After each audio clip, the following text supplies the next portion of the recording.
Hey, Ben, welcome back to the show. Great to see you, man. Thanks for having me back. Yeah, for the ones that have not listened to the first episode with us, tell us who you are and what you do. Ben Gaddis. I had an agency in Austin, Texas for a long time called T3. We were a digital agency, started building more kind of complex software, a lot of CRM, loyalty programs, and sold that business to a private equity firm in 2019. We did a bunch of M&A and sold it again. And then started a private equity firm, really to kind of be the private equity partner that I felt like was maybe missing in the space. So an operator-led PE firm that we only focus on technology services and agency services businesses. And we have 4 portfolio companies, and we're actively in the process of expanding that right now. Cool.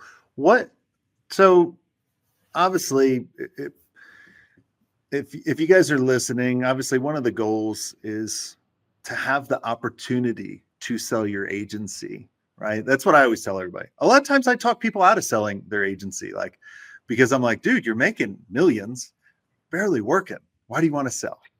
But, life happens, health changes, interests change. I always tell everybody you should sell when you know exactly what you want to do next, rather than try to time the market. But, the most of the time when agencies are bought, they're bought by a private equity company. So tell us, what do most private equity companies look for? Well, I can tell you there's things that some private equity firms look for that we don't. They just want a financial engineering outcome. They want to maybe slam a bunch of agencies together, get to scale, and sell it for more than they paid for it on a multiple basis. And so whether it's whoever the buyer is, there's some standard things that they're going to want. They're going to want the founder to have a team around them so that there's not a lot of key man or woman risk. So they're going to want and value more recurring revenue than project-based. So being able to show that you have a broad client base without a lot of client concentration, that is what would you say is a big client concentration percentage? 20%? Well, it's funny. Yeah, it's funny. It just depends on who you ask. People who have never been in the agency business will say 10%. I think in an agency business, 20% is anything less than that is manageable.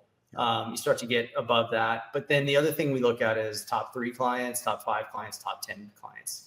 And very, very often you see, maybe it's not one client, but that makes up 20%. But when you look at the top 3, it might make up 50 or 60%. And that's where things get a little bit scary. So diversifying, although that's one that, my partners and I talk about this a lot, and it can be a good and a bad, because oftentimes when there is client concentration, what you see is that client is a multi-million-dollar client.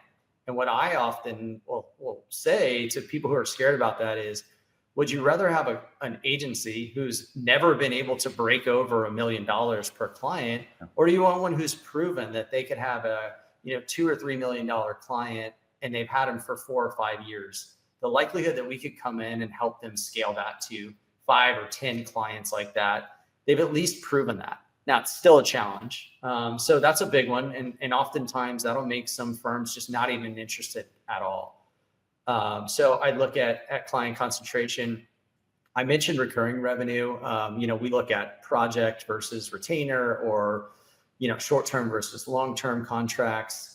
And that's an area where I think almost every agency has a room to improve, particularly on the smaller end. And we've seen that a lot of that just comes down to how do you ask your clients to pay you? Yeah.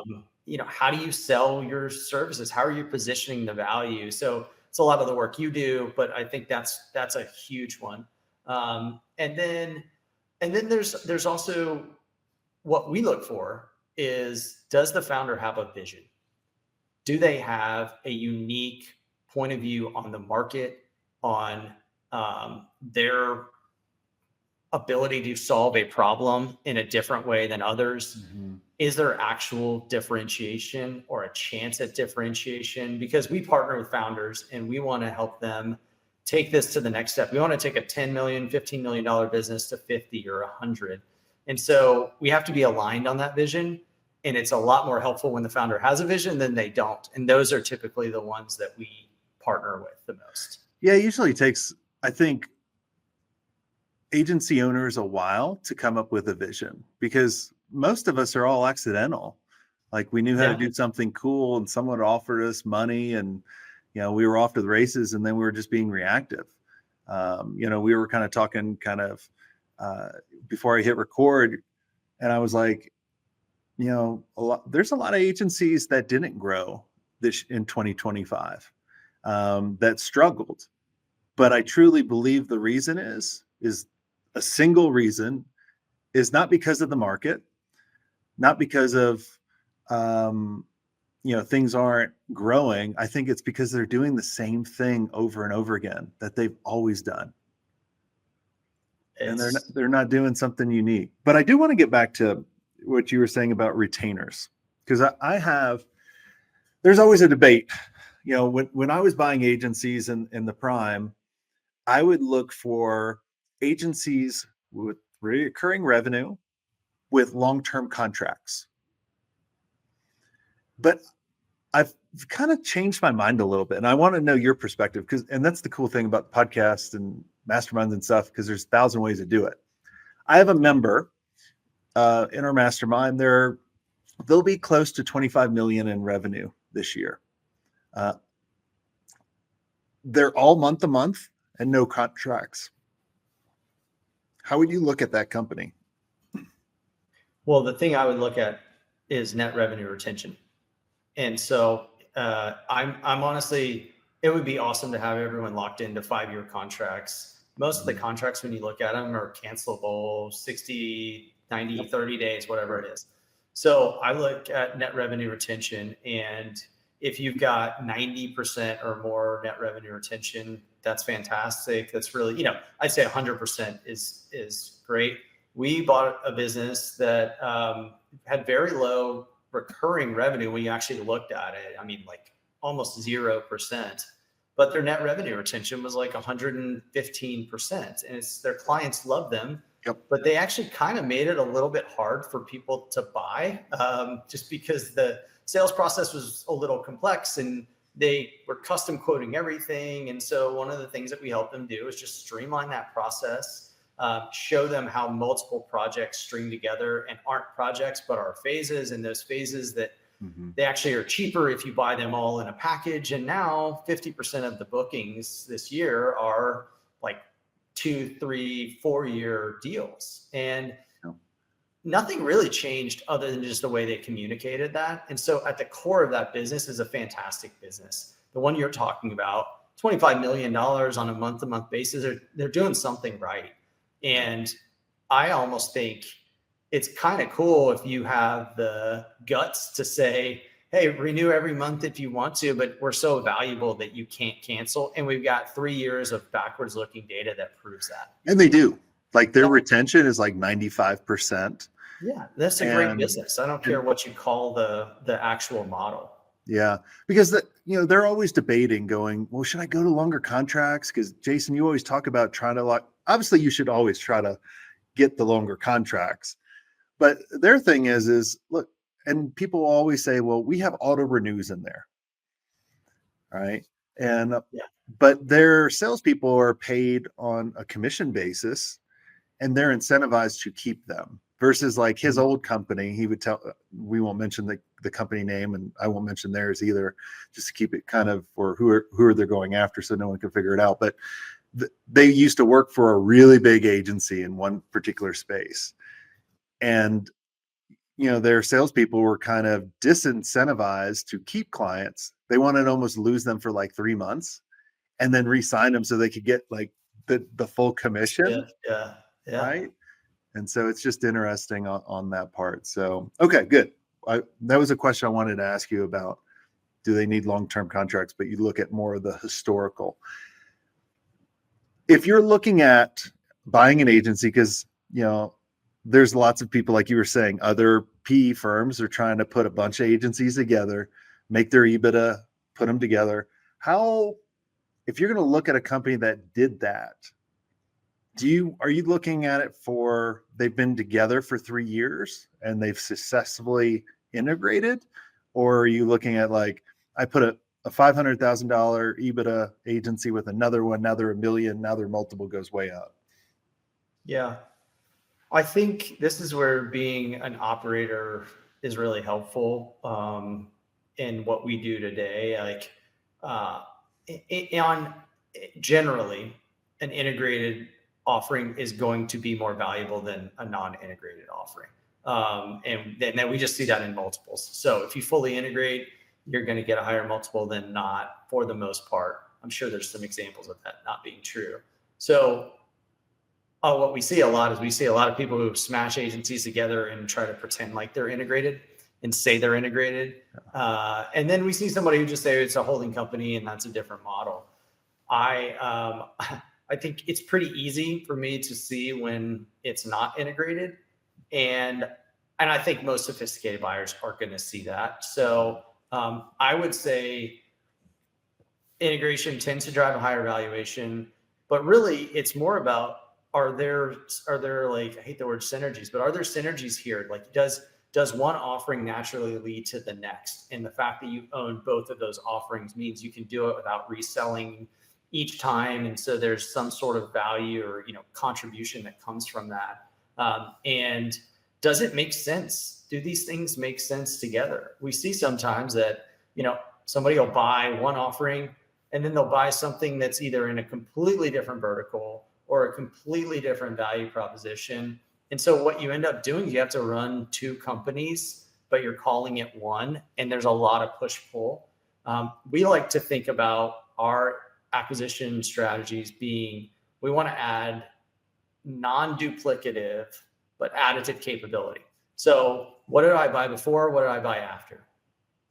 What are the other needs that same buyer has? Is there somebody in the buying committee that is a huge influencer? They also have a budget and they have other needs. And so they're involved in that process versus just trying to go so far out or removed.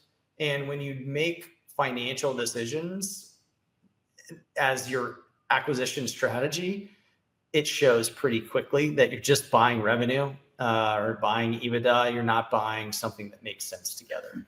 So I know there's another member that I'd be curious what you would tell them. They're wanting to grow through acquisition. They've gotten to a certain point and they just can't hire fast enough. And so I'm like, acquisition is a good part of that.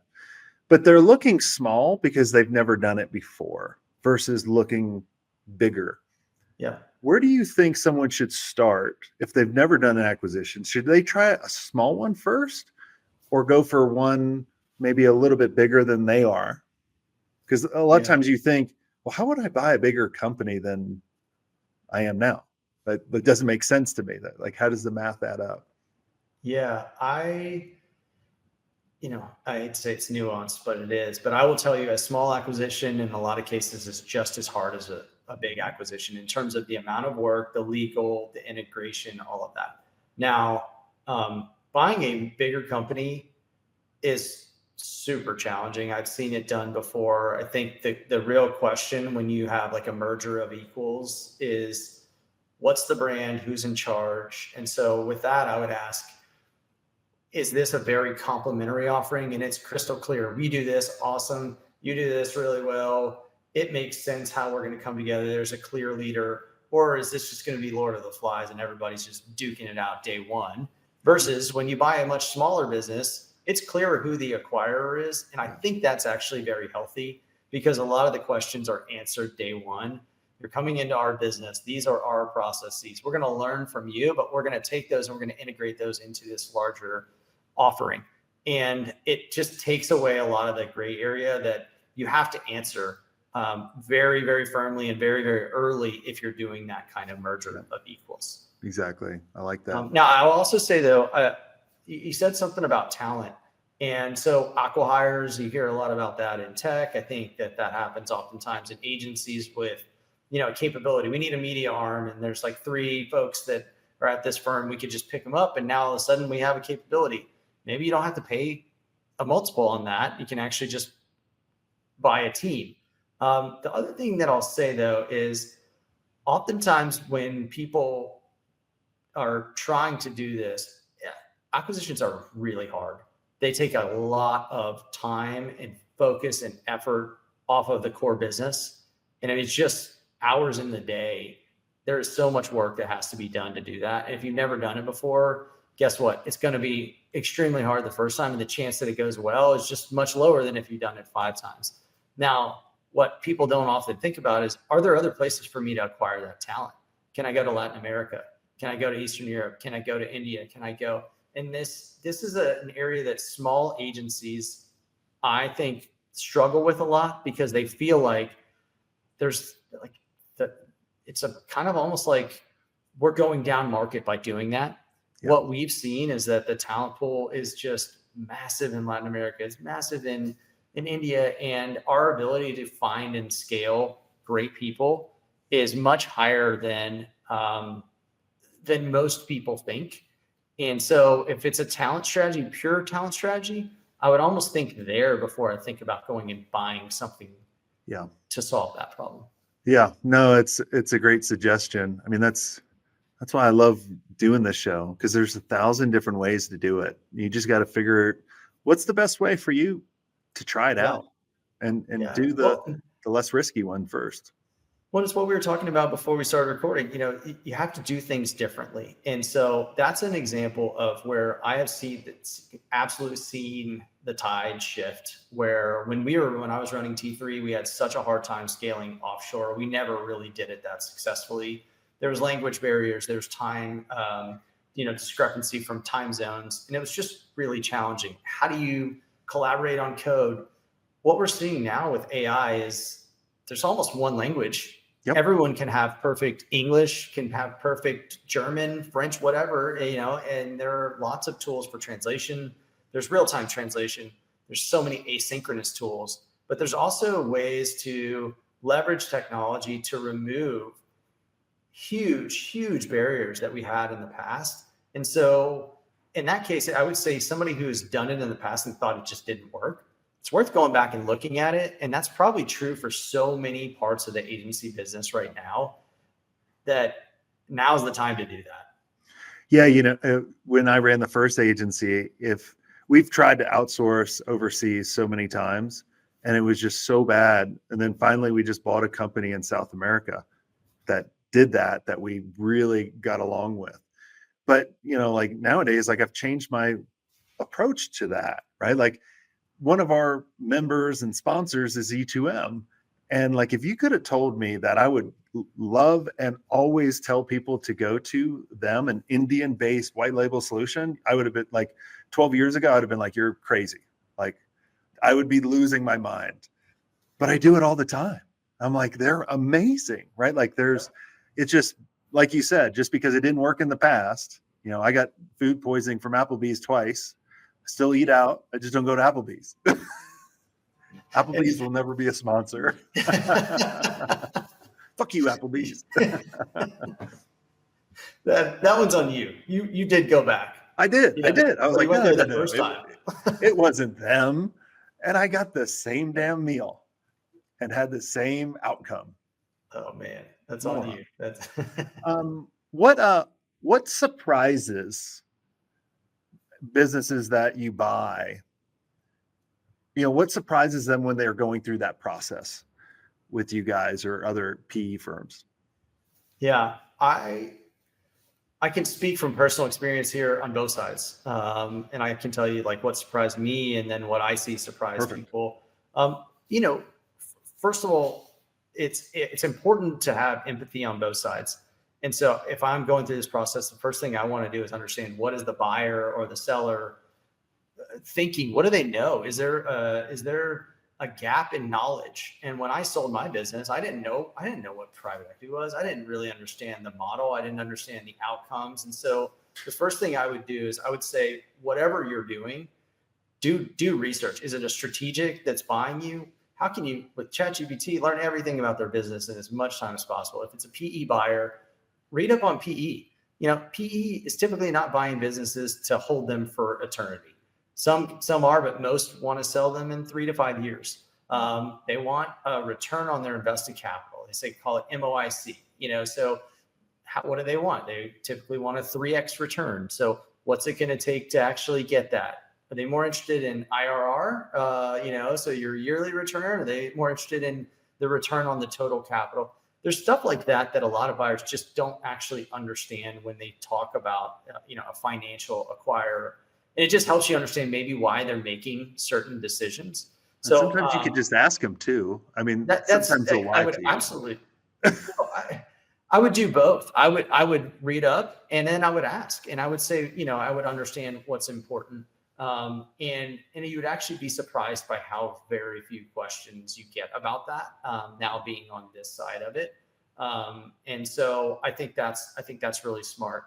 Then there's other things that when a buyer doesn't understand your business, I struggled with this and I sold it. I know maybe next year that, although our projections only show that we're going to do 35 million, that there's going to be some client that I met 3 years ago that I've been working on, and they're going to call me out of the blue and I'm going to win a $4 million project because it's happened every year for the last 7 years. And I just can kind of feel that in my gut. Nobody's going to buy that as your story. Yeah. And so being able to translate your knowledge and your gut about the business into actual metrics that you can then show so that you get credit for that is challenging. So I think about things like secured revenue. We didn't track secured revenue until we were bought. And it's a massive tool that I've learned that I think is really important, which is at the beginning of every year on January 1st, you snap a line and you say, all right, we have a budget of $10 million. We have $3 million secured. We know we got to go find 7.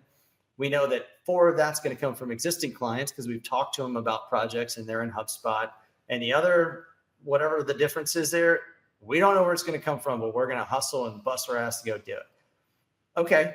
Well, if you do that every year, what you'll find is that hopefully there's a trend where your secured revenue goes up, but also where you sit at the beginning of the year. So if I can say at the beginning of every year for the last 5 years, I had 30% of my budget secured, and every year I exceeded my budget. When you go to sell that business and you say, I've only got 30% of my revenue secured, but for the last 5 years, we've overperformed. And this year I have 33%. That's a very different conversation than, like we mostly don't have. Like I feel this is going to be a good year. I feel it's going to happen. Like it's just going to happen. And so things like that, I think secured revenue is really interesting. I think the recurring revenue piece, anytime that you can show that. And so start to think about just how are you tagging your revenue? Tagging it by department. You're going to get a million questions around what is the revenue by capability? What's the revenue by office, region, by account rep? And so are there ways for you to start today getting your data really clean so that you can have that conversation? But then if you think about it with a little bit of empathy and a curious mindset, you should ask, why do they want to know this data? It's because it's really helpful. If you know that your top sales rep is responsible for 90% of your deals, that could be a really good thing or a really bad thing, but at least you know it. If you know that most of your capabilities, are utilized, that only 5 clients use all your capabilities. And then, that's good to know. And so things like that on the data side, I was surprised by the questions. Now I know why. And I ask those same questions. And so that's worth it. And then the last thing I'll say, and this is one that just gets a lot of people tripped up, that's worth doing some research around, is just working capital. So, a lot of people don't know what working capital is. The buyer is going to expect that you fund working capital so that when we buy a business, we don't have to put a bunch of money into it to just keep it running. So you'll take your money, but then there's capital that has to stay in the business. Owners often think of that as theirs or ours, or there's just a misconception around that. And so that can sometimes be a sticking point. It just doesn't feel good. Well, does that depend on, because some people listening might sell their agency and it might be an asset purchase versus like they're purchasing everything. So in an asset purchase, I guess they would buy the bank account, what's in there. Yeah, so the way that I think about working capital, and there's lots of definitions, and the thing that you'll find as you go through this process, and you have is that it can be defined in different ways, and in some ways it's a negotiation. Yep. But I think the way to think about it is less cash in the bank and more the receivables, the cash to fund payroll, and what you can't have is you can't have an owner take all of the money out of the business, not have receivables, and day one, the business is kind of technically insolvent. Mm-hmm. It needs an amount of working capital, and maybe that's 90 days, maybe it depends on how fast the business is growing. And so when you know that, you can kind of set a working capital peg, and that's a target, and that's typically what happens in a transaction. Yep. What about, when do you think, I know you do some bigger acquisitions too, cash basis or accrual basis? When should people switch? Yeah, I would say that's another area where we are always going to look at it on an accrual basis. We're going to look at it, more GAAP, because that's how we would have to, report it. And the business that's buying you, if it's bigger, is probably already there. We see a lot of cash-based businesses. I would think of it less as a size and more as a when are you going to sell? Well, let me break that up. I think it's smart to go to accrual because it just helps you understand the business better, and you just have more visibility. It's harder and it takes a little bit more, on the accounting front. But we often see somebody say, "Oh, like we made $400,000 in June." It's like, well, no, you just pre-billed a bunch of work, and you haven't paid your property taxes yet. It's kind of like when you start to see the business on a more holistic accrual basis, it's really important. But you're going to get it, or you should expect that you're going to get those questions, and a lot of work has to be done when you're acquired. So I would think about it beforehand, so you at least have an idea of, is your business actually as profitable as what you think it is? And most of the time they don't know that. They start literally answering some of those questions and they're like, "Oh, I'm really not making much profit." Yeah. Well, and think about it from a buyer perspective. That's not a great look, right? No. So now all of a sudden I'm saying, "Oh, wait, I want to dump a bunch of money into this person's hands," and I'm not sure that they actually know how profitable their business is. So I would much rather know that beforehand. And when we did our sale at T3, we went out and did a quality of earnings on our own, so that accounting firm could review everything. Now, I don't know that I recommend that on a smaller sale, but we knew the buyer was going to do a quality of earnings. We wanted to have our own view of that. We wanted to know going in what they were going to ask us about. And so we were armed and ready and had a lot of really great answers on the other side of that. But I think that just doing some of that work, there's a whole list. We could probably come up with a checklist of things that buyers should focus on before they even go to market. And I would say that's a big one. Yeah, one of the things I tell people is, look, all the skeletons in your closet. You know the strengths, the weaknesses. You need to look at your business like you were the buyer of it.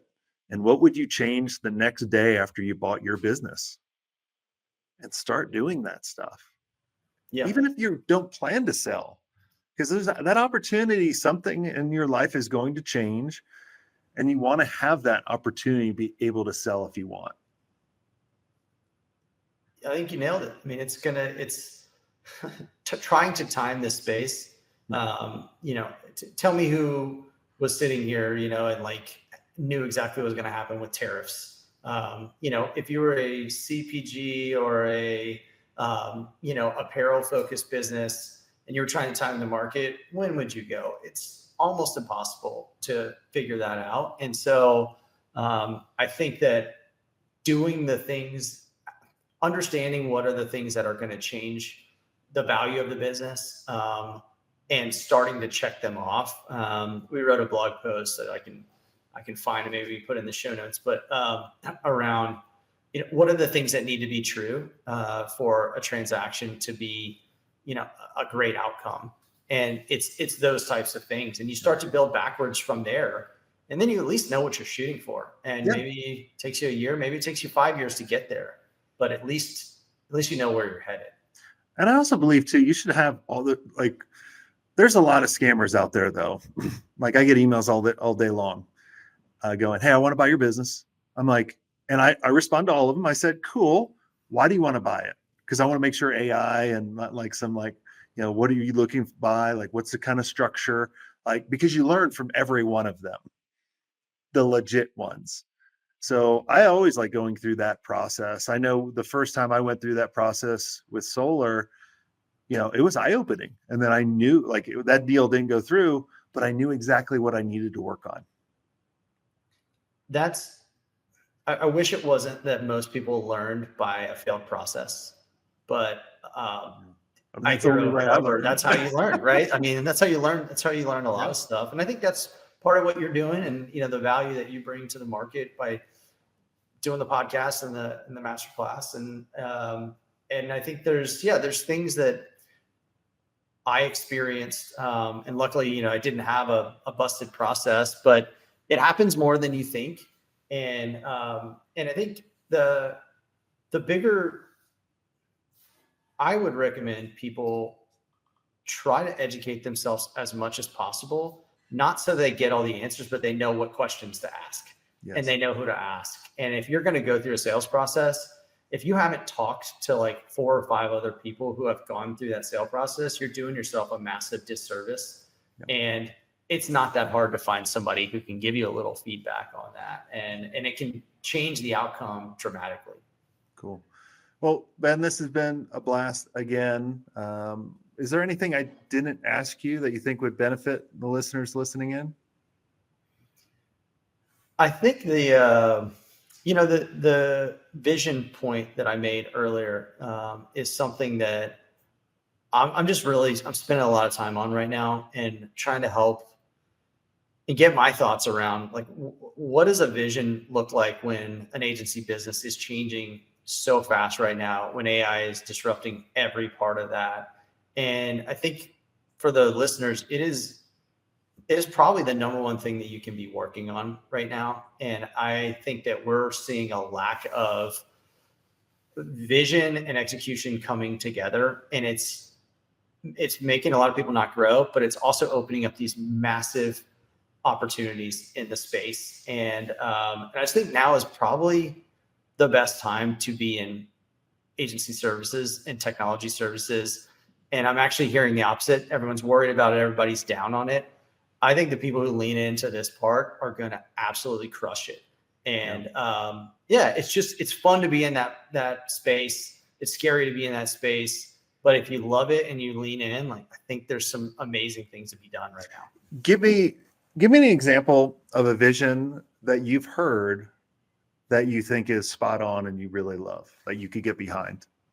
Yeah. I think that our business, True, business that we own, they serve those who serve.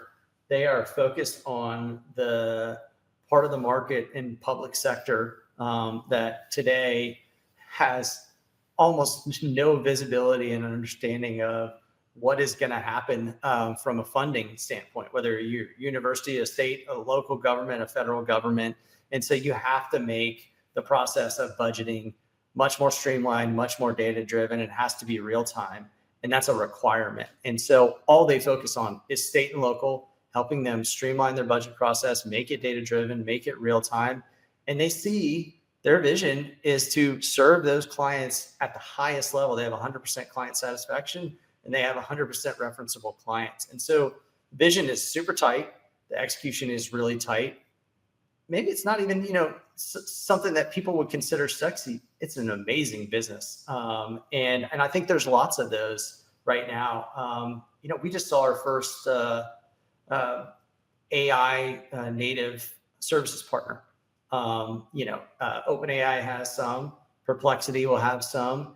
There's a whole host of agency models that didn't exist 4 months ago that I bet we see 50 of them this year. And I bet 5 or 10 of them actually transact. Pretty cool to be at a time when, something didn't exist 4 months ago and now is like an entire category. Yeah, it's changing so quick. Because a lot of times people say, "Wow, I have a good vision," but their vision doesn't give people a direction. Because I look at, when I started having really good growth in the companies, it was because I had a vision and I communicated it to the team, which enabled them to make decisions without me. And when you could do that, then you're like, okay, right? And if they can't do that, well, I would ask, did you communicate the vision? Is it clear? Or do you have the wrong people? Because you can have really good vision, but if you have a bunch of fucking idiots sitting around the table, they're garbage in, garbage out. They're just send them to Applebee's. Well, there you go. And now you got another sponsor, and that's pretty. I would laugh if Applebee's comes to me like, "Hey, we want to sponsor the show." I'm like, "Fuck no." Awesome. Ben, thanks so much for coming on the show. If you guys are wanting to, we'll link up all your contact information. If you want to, if you guys think you're at the point where you want to sell and be a part of something bigger, we'll link up his information. And if you do want to keep growing your agency and be surrounded by really amazing people that have gone through acquisitions, sold their agency, bought agencies, maybe going through it right now, and you don't want to do it all by yourself, which is very lonely, and kind of going back to you haven't done something new in a long time of your agency and you've plateaued, I'd love for you to check out our community. Go to agencymastery.io, check us out, and until next time, have a swank day.